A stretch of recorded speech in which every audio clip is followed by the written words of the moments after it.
fire, Yeah, man. after Bam was mentioning papaya, I was like, man, Smoothie be really good right now. Dr. Emily goes, what song was he referring to? Struce is Loose? I'm really hoping that tonight, like, because I wasn't there the last game when they played it in game. I really do hope that Struce does something today, and they play Struce Loose. Boots? Oh, what? How could I ask? Heat Knicks? Come on. Of course the boots are on the ground tonight. Of course the boots are on the ground tonight at FTX Arena. 7:30 tip-off as they get you going. 6:15 pregame show. Jonathan Zaslow, Tommy Tighe. I saw Tommy Tighe yesterday. He was boots on the ground at practice yesterday. I have an interesting fact about Tommy Tighe. Okay. Do you know he's in the top, 3? I think he's in third place for the most broadcasts of a Super Bowl. Most radio broadcasts of a Super Bowl, Tommy Tighe is number 3. Really? Yeah, with 6. That's pretty cool. That's pretty good. Who's number 2? Some other guy with 6. Who cares about that bum? Well, how do you find the rank? How did you find out that he was 3rd? I look at it now. Jack sent it, and Tommy Tighe, he's not one for accolades or credit. So as soon as Jack's complimented very him, humble, he talked it down a lot. But I have the graphic. Pros Pro. Mistaken. Saw him there yesterday. I think he has. I think he interviewed Bam yesterday. I think he's got that coming up for Heat Weekly. So have that on the lookout for this Saturday. But we were talking yesterday, Leroy. We were talking about the All-Star thing, right? Like, so the Heat are in this weird spot, right? They're number 1 in the East. Typically, that comes with accolades. It's usually not like, who's going to be your All-Star. It's usually how many All-Stars are you going to get? You going to get 2, 3, sometimes 4 if you're those Atlanta Hawks guys from back in the day.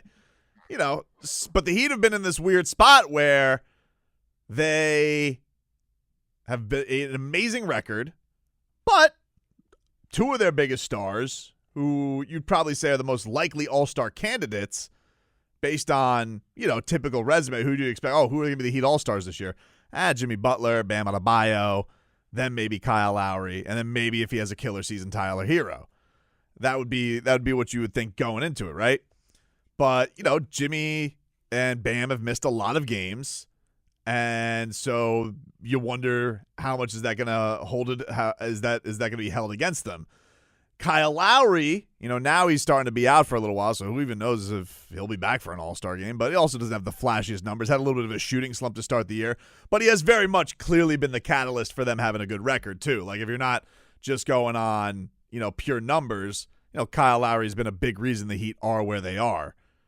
A la like Chris Paul and the Suns, the years that he's been there. And then if you want numbers and also has been there the entire way, like I would say Tyler Herro has probably, if I was going to say the Heat All-Star candidate, who would you say is the number 1 guy? Probably if I had to break it down, I'd be like, probably Tyler Herro. Because you got to think they got to have somebody, right? If you're the number 1 seed in the Heat, they got to have somebody, right? They're not gonna skunk them. I mean, it's weird, but how crazy would that be for no Heat player to make the All-Star Right. game? Because maybe Spo will go. Honestly, Spo probably deserves to be the Heat rep more than anybody, and maybe he will be. But that's crazy. You're not gonna have a player in the All-Star game. Even the Hawks, who didn't have those stars back in the day, those guys made the All-Star game, but they were healthy. This is a situation where the Heat guys, it's been in and out. Usually, it's been like the Heat have been 2 at a time all year. It's like 2 guys are in, 2 guys are out, 2 guys are in, 2 guys. Hopefully tonight they'll have 3 guys. Hopefully it'll be Bam, Jimmy, and Tyler. And then whenever Kyle gets back, Kyle gets back. But here was Tyler. He was boots on the ground yesterday, Leroy, and I asked Tyler Herro what it would mean for him if he made the All-Star game. They're going to start announcing All-Star teams this week and then reserves next week. You guys being number 1 in the East and guys being in and out with the injuries, you have an argument to maybe be the team's, maybe best All-Star representative. What would that mean to you if you were to get that on it? It'd be cool, honestly, but, who knows what's going to happen. We got 4 or 5 guys that you could argue to be in the All-Star game. This is a team that we have top to bottom, 1 through 15, 16, whatever it is, guys that can all compete, play, produce every night. So, if they nominate me, that's obviously a dream come true for me. But it is what it is. I'll put the work in and we'll see what happens. Yeah, that guy, he's smart. Sly like a fox. You see, that's what we call veteran savvy. That's starting to go there for old Tyler Herro. And we got 4 or 5 guys who could really go there, Either way, Leroy. Would I like to go? Dream come true. But, we got a lot of guys. It is what it is. Hey, this guy knows what he's doing. Sounds like a guy who knows, hey, I ain't getting Instagrammed, buddy. Nice try. But he's not a starter. He's not a starter. He's not a regular starter. Let me ask you this. And his numbers as his numbers, I shouldn't even say a role guy. His numbers coming off the bench, even though he closes basically every game that he's in, are like a starter. Are incredible. Yes. Okay, but again, he's not a starter. Does that hurt him? I think for sure. Okay.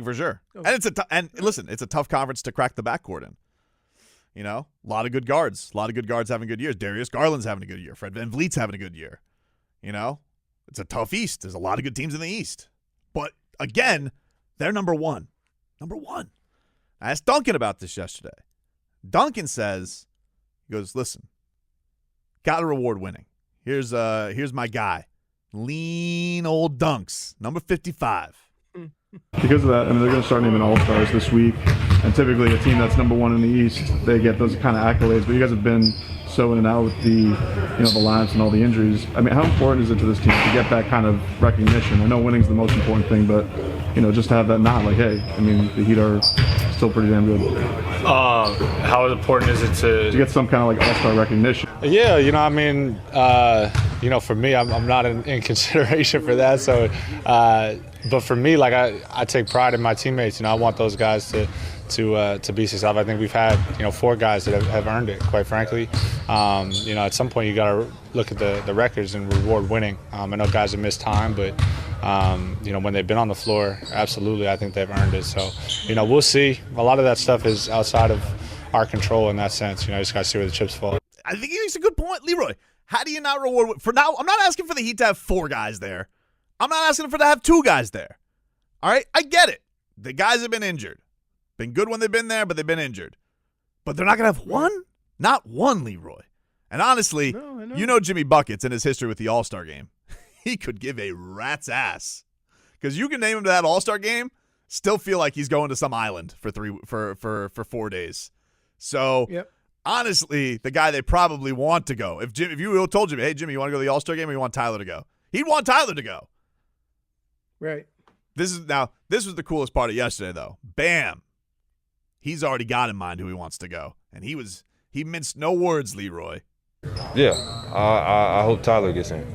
I really think Tyler's having a all-star caliber year.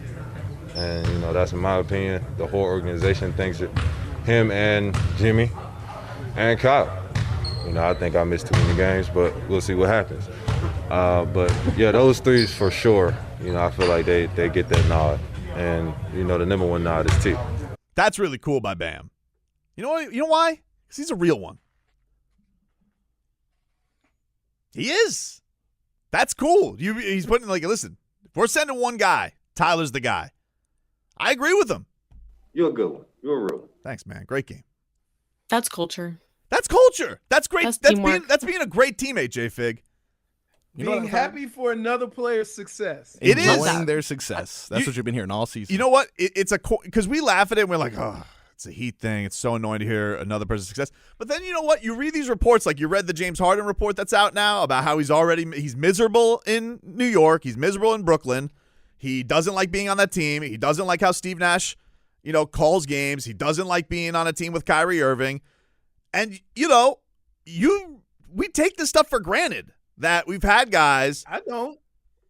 People do. I think people do, though. You don't realize how others do. Others do. I think people they shrug it off as like, whatever. Yeah. Heat culture, but I'm sick of hearing it. Enjoy each other's success. But then you see a guy like James Harden, who I'm reading this article. I couldn't help but scoff, Leroy. Excuse me when I guffawed when I read that James. What? Yeah, I guffawed up. When I read the word. Yeah, I think so. Guffawed? And James, this was a funny line. Can you It said, spell it for future reference? Yeah. He said this article wrote, since his Rockets days, Dwayne Wade's 3 titles have long been somewhat of a self-imposed benchmark for Harden's career. Hey, listen, why don't you get to 1, James? By the time you're 40. before you start talking about D-Wade benchmarks. I'm just saying. And you want to know something? This exactly shows you why you're not Dwayne Wade. Because Dwayne Wade took a step back. Dwayne Wade would always sacrifice. And you're on a team with Kevin Durant, who's arguably the best player in the world, and you're like, not for me. Not for me. Well, Kyrie did it with LeBron. Sure, he did. But this is James Harden, and James Harden's like, you know what? I did this whole Kevin Durant thing, and I kind of like being the man in Houston. And look, you were statistically very good, but never good enough, and always pooping the bed in the playoffs. I just thought it funny. We take it for granted. Enjoy each other's success, like Bam does for Tyler. Goosies. Now, just like James Harden is in Brooklyn,